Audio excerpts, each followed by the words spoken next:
want to transition a little bit here to your coaching experience, and you've had a number of them over the years here.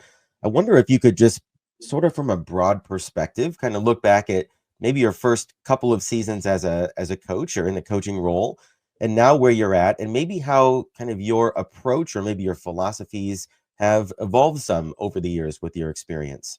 Yeah, I mean, it's amazing.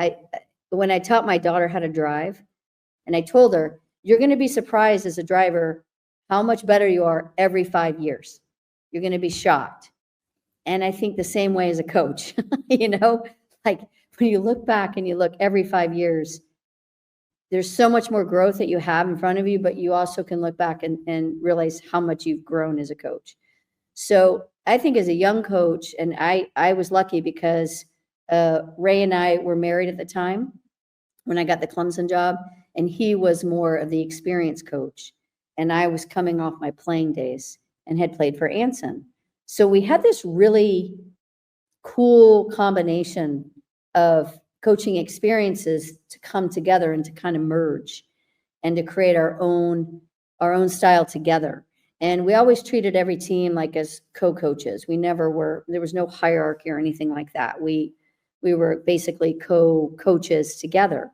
And we complemented each other really well. I was a little more rigid and structured. He was more abstract and creative. He brought this experience as a coach because he'd been in coaching for 5 or so years. I had no experience other than coaching at the Carolina soccer camps in the summer.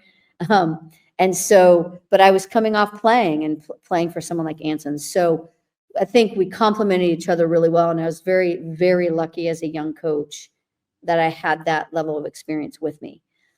Because I was really, my biggest weakness as a coach, as a young coach, it was, and I use the word confrontation. I don't even know if that's the best word, but having to tell a player something they didn't like, right? I just never have been that type of person, a confrontational person or broaching something like that. I was more of the positive,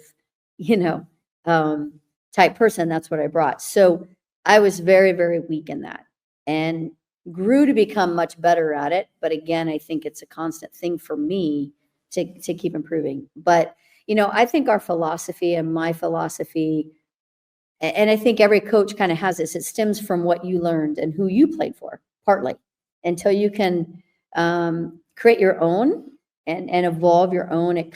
You bring all the experiences that you've had.